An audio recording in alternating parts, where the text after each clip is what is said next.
Just a quick FYI before we get into this, in case you haven't watched my other video, I'm a bit under the weather at the moment, quite under the weather in fact, so if I sound stuffed up and a bit sniffly, that's because I am suffering rather nicely at the moment. Hopefully I'll be back to fighting form soon, but regardless, let's talk about the Xbox Scorpio. I would say that this is probably one of the most anticipated pieces of hardware, gaming-wise, this year. Of course, the other one is the Switch, but Scorpio is definitely up there for 2017. Of course, once we know the specs and the price, release date, and games lineup, we can start talking seriously about our predictions for the machine. You know, how well is it going to do? Are those specs good enough for true 4K? Are the games good enough? So on and so forth. But until then, it's mostly speculation, and on that note of speculation, we have some comments from Michael Pachter, who, among other things, talked about the Xbox Scorpio with the 1099 podcast. It'll be linked in the description below. It's a SoundCloud thing, so don't worry about any iTunes nonsense or anything like that. And he said, quote, "I'll wait and see what Scorpio is and what it's priced. But from what I've read, it's probably over-engineered. I believe it will run a game at 4K, except, do we really need that? And I get the PS4 Pro is weaker, but there's a lot of room between 1080p and 4K. 1080p is 2 million pixels. 4K is 8 million pixels. My understanding is that Oculus runs at 2.6 million pixels, so Oculus isn't 4K. So when they say Scorpio will be 4K, if Oculus with a $1,500 PC can't be 4K, do you really believe Scorpio at $400 to $500 can be 4K? I don't know, I want to wait and see. So it sounds great, and everyone is excited, but who has a 4K TV?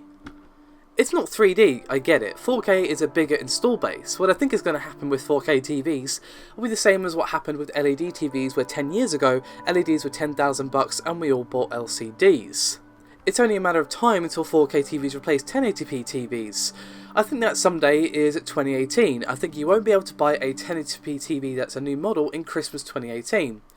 So when we all have 4K TVs, maybe Scorpio will make sense. The problem is, where's the content for 4K? I don't think Scorpio is going to be as big a deal at launch unless game developers and publishers say we're all in on 4K. Now, he's not wrong about 4K, to be honest. I personally don't know anybody with a 4K TV, but the price of 4K TVs has come down a lot. Well, they're by no means cheap. You can get a 4K TV for about £400, $550. I'm just reading some figures from Amazon right now. 475, and these aren't like, you know, budget brand TM. This is Samsung, LG, so on. So, you know, while they're still pricey, it's not really that pricey when you compare it to the price of an LED TV. And not only that, we had a recent report by Strategy Analytics which basically says that the shipment of 4K TVs to North America has surged more than 70% in the year 2016.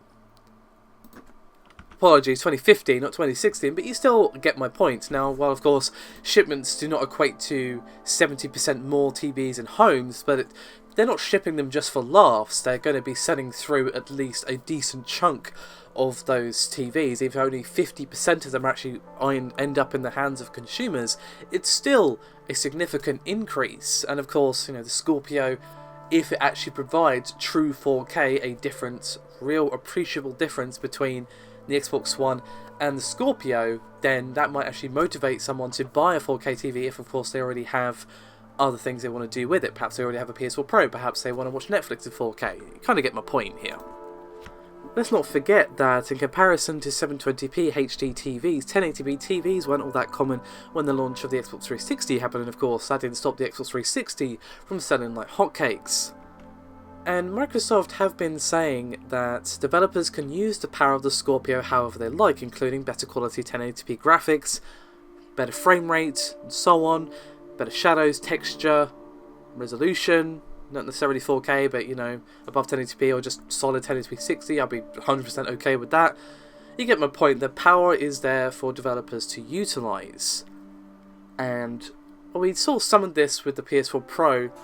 There hasn't been a huge amount of support for the 4K on that machine, and there's only a few games that made use of the hardware to get better frame rates. Hopefully this won't be the case with the Scorpio. Hopefully we will see the hardware being used to push 60 frames per second. I said this with the Pro, this is what the extra oomph of the machine should be used for, rather than checkerboard rendering 4K. And of course we don't yet know the specs of the Scorpio, so I won't comment on whether or not it's going to be checkerboard, I don't know. But my point is, the hardware is there to utilise, and even if you still play the Scorpio on a 1080p TV, it's still going to look sharper, it's still going to look better, and hopefully play better. So again, while he's not wrong about 4Ks, I'm going to have to personally disagree with Michael Pachter's comments there. Scorpio has the potential to be really interesting. Of course, it entirely comes down to the specs of the machine, pricing and so on. And of course, it's forgetting that Oculus is a VR device as well. You know, that's a bit of a different beast to a console.